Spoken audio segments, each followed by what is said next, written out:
I was talking to a friend of mine who worked as a solicitor for a number of years in like legal aid and worked with a lot of young people, and one of the things that came up was that there isn't really any choice, like in things like sectioning, and then also where, say, there's been some kind of inappropriate behaviour in public, and they're sort of not put in a jail, but they're sent to a psychiatric unit. They're forced to take certain treatments. There isn't like and they lose their mental health situation. If it's an intense one, they ultimately are forced to lose their sort of human rights and their free will through that. What's your... Yeah, I went through an experience myself where I was sectioned after becoming unwell, and I was put in a psychiatric unit, and I had no choice over what medication I took and whether I took it. If I didn't take my medication, then I'd be forced to take it.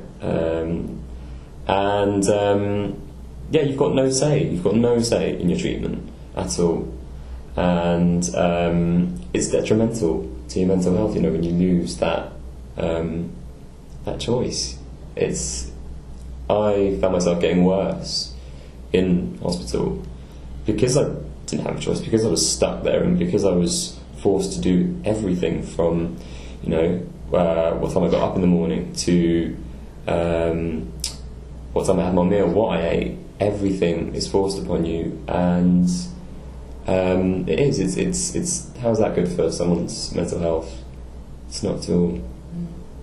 And I think part of the problem is as much as medication has its place for some people, but it's the kind of one-size-fits-all approach, which clearly just isn't really working. And I really think we need to be looking at individualised care. We need to be talking to people about and using a much more holistic approach when it comes to help for people that are experiencing some kind of mental health problem, because these are human experiences, and we need to get away from this idea of kind of crazy over here and sane over here. That just doesn't exist. There is a spectrum, and we're all on it. We all need to be thinking about our mental health, and we need to be approaching it from that perspective, which is very different to there's the kind of crazy person and sick person over there, and then we're just going to kind of throw medication at that person. That's not to say that medication doesn't help in certain circumstances. It can do, but it's not the be-all and end-all, and we do need a package around a person that's tailored to that person, and that, I think, if we started to do that, we'd see a big difference in the outcomes for people. How did you get out of your situation? What did you start doing, or who helped you? I lied. I lied, to be honest. I said to my psychiatrist I was getting better. I'd have said anything to have got out of hospital. And I don't think I'm alone in that. Well, I know I'm not alone in that. I know that people lie and can't be honest, which is so sad. Because if you're honest, if you really say how you're feeling, then it's like, well, here's this pill.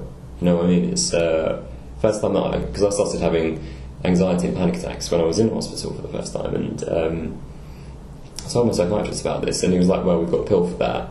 And it was just like, I don't want to take another pill. Then you don't have a choice. So that's when I started to realise, okay, well, if I am going to get out there, if there is any chance of me actually getting better, I'm going to have to not tell the truth, which is awful, but that's the case.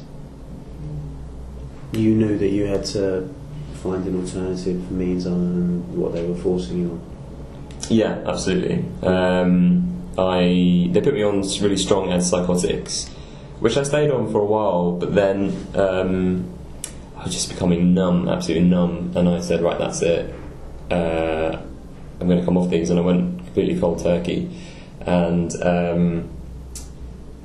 I looked at other kind of alternative ways to manage the symptoms that I was having, and they included things like mindfulness and meditation and yoga and cognitive behavioural therapy, and all of those things have benefited so much more than the medication. The medication, it quietened down the symptoms that I was having, but it left me without any creativity. I just became a zombie, and I'd rather have my symptoms and learn to deal with them. Okay, it's tough, but I'd rather have that than just become a vegetable just sitting there.